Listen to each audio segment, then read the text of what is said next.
Michelle Bosch is the owner and manager of 1, 2, 3 early childhood education sectors. That's fine.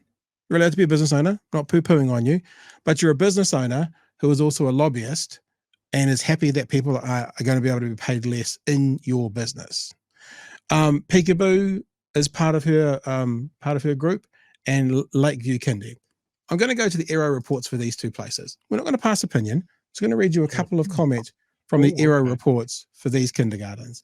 This is for Peekaboo Childcare Centre. I'm just going to have a look at the improvement actions. Peekaboo Childcare Centre will include the following actions in its quality improvement planning. Build teacher capability and collective capacity to use internal evaluation for improvement. Increase the focus of making evidence-based changes to teaching practice and evaluating the effectiveness and impact of these changes on learning outcomes for children, and strengthen culturally responsive teaching practices to support the provision of a rich curriculum for all children.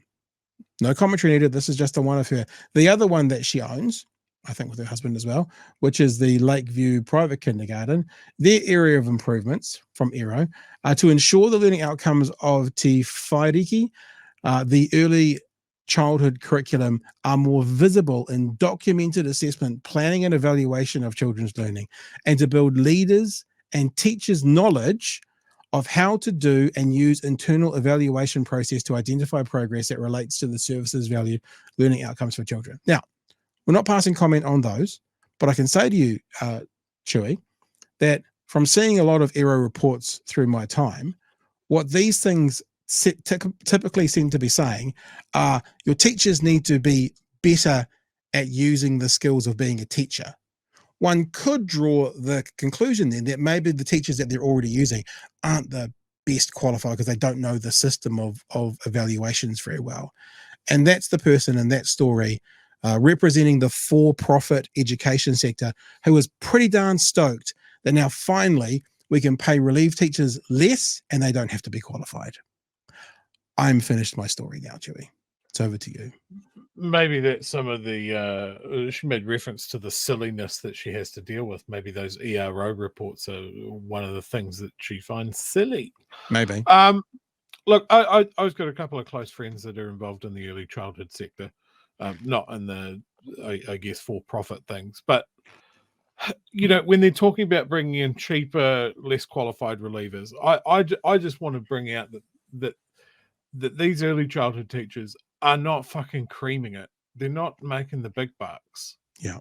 A lot of them have been fighting long and hard for pay parity with other teachers. And I think this is just another way to undercut it. It's getting cheaper, less qualified staff in the door, even as relievers. But then they can go, see, it's not the end of the world. Maybe we should just have less qualified, cheaper people there all the time.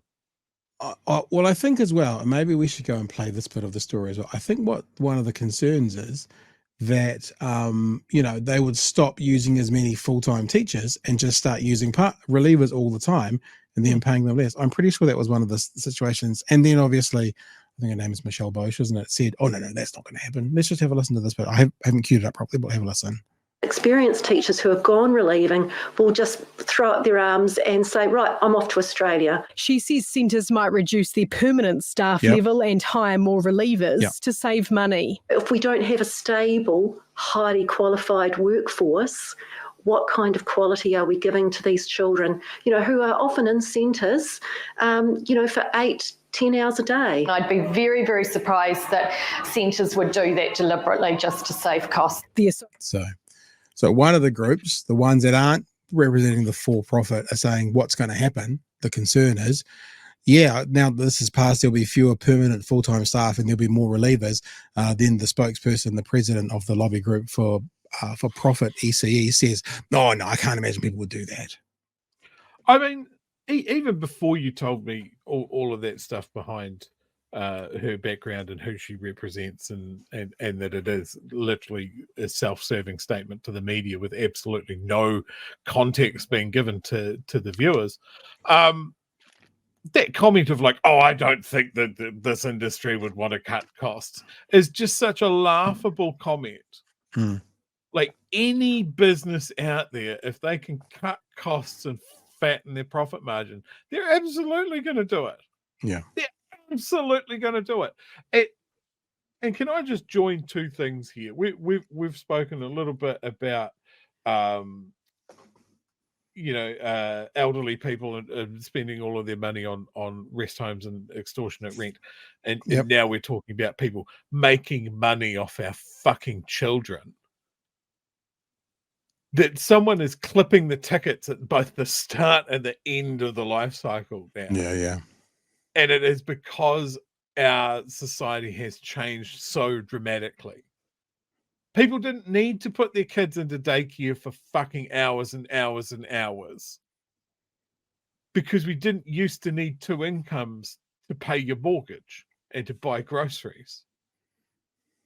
It's just so grinding. Yeah. And then it just seems that our regulatory bodies, our lawmakers, various governments just can't seem to work out a way to unfuck this. Early childhood centers should just be part of the education system. That's the whole thing. To be an early childhood teacher, you should be qualified to be an early childhood teacher. You should have the appropriate qualifications. You should meet the appropriate standards, that sort of thing. We shouldn't be sort of going, well, some of these are fine and they're not really for profit. And then some of them are absolutely extortionate fucking robbers that have found a way to monetize farming children because mum and dad have to go to work. And if they don't have enough ECE teachers, then New Zealand government, pardon me, should mirror and mimic what Australia is doing and start looking for people offshore and giving them an incentive to come here, whilst they're training up new Indigenous people, New Zealanders, to do more ECE teaching as well. Yeah, it's so vitally important. Like, there's been so much conversation about the government, how our children aren't meeting educational markers and all, achievement markers and all of that sort of stuff. And are they starting looking at 5, or are they looking at the entire thing?